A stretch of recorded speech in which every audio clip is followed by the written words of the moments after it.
This is Lee the Appraiser. Hello. From the world famous APR57 doing another episode of Amazing Appraising. We have Chuck here, as in what, Chuck Foreman? Yeah, Chuck right? Brown. Yeah, Chucky Brown. Okay, Chuck. So how did you hear about us? Oh, I have the paper here.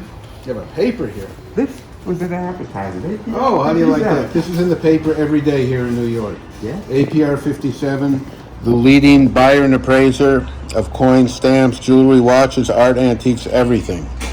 Okay, Mr. Chuck. So, what do we have here? Tell me about this jacket, and then I'll tell you my opinion, but you go first.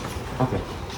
Where did you get this? This is a very old classic jacket I've had for about 20 years, and it's a Super Bowl champion. I believe it's Super Bowl 29 when Steve Young was quarterback. Okay. Super Bowl 29 to be exact, I believe. And where did you get this? Do you remember, Chuck? It's come from a flea market back in the early 80s and late 80s, early 90s. Okay. Yeah. So I'm going to look at this here, and I guess you want to know what it is and what it's worth, right? Yes, sir. So we look at this here.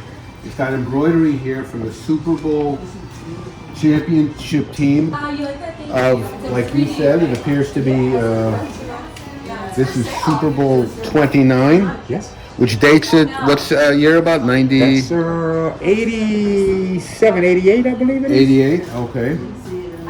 Let me just double check that, hold on.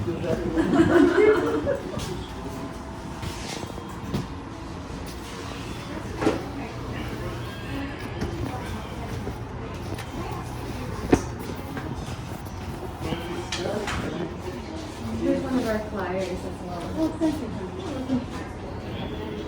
So I think that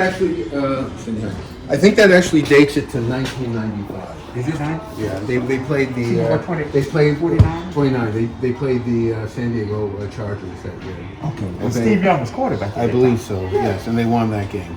So okay, so we look at this here. It's very nice. The company name, it looks like HJ or so. All right. Now we have a couple levels of a jacket, and we have a jacket that's made as a general jacket for a fan, a consumer. Today, one of the companies that makes them is called Fanatics, and they buy it to wear it themselves.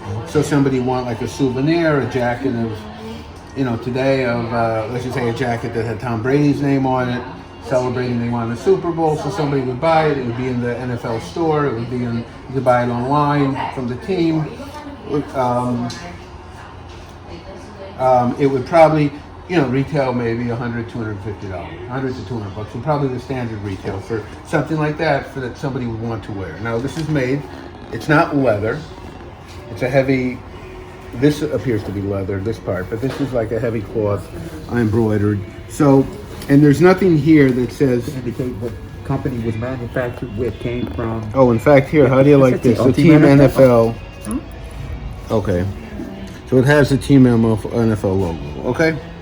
So right now we're at sort of the commercial thing that they made it in large quantity. Now, what you want to do when I see something like this is to see if it's more valuable. That would mean to see if it was made specifically for one of the players. That would put it in a different level. Either the team got it for him, he bought it himself. They might give all the players of the team the option to buy it. Most teams, if they want a championship, might give this to the, order it for the players, a couple $100 a piece. Okay. Wow, amazing. Okay, but there's no saying here. There's no showing. There's one identifying mark, if that's the case. And that's, I see a JH here on the arm. But I looked them up carefully, and I don't see any JH initials that was on that team. And this is a very heavy, big jacket. So if it was made for a player, this is like an extra, extra large.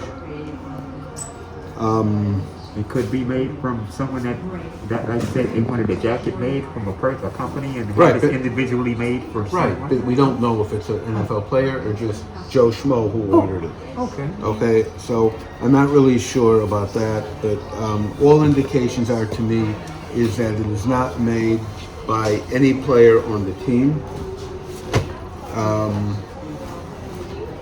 You know, so it's a commercially, so it's something that doesn't have a lot of collector value. So it's a used, nice, regular jacket, probably retails 75 to 100 bucks. Okay, so in my That's your opinion, assessment. that's my assessment. So tell me, what else do you have? You said you had some Beatles stuff? Oh yeah. What else do you have in Beatles stuff? Actually, the album collect. I've been collecting albums for quite some time. and Okay. it has the original photos of the Beatles inside the album. I think it was called the White Album back then with the Beatles. Well, we got to see it. So most albums, everything goes by supply and demand, Oh. and you know how rare it is and how many exist. So most Beatles albums, they were the most popular group in the world. They sold hundreds of millions of albums.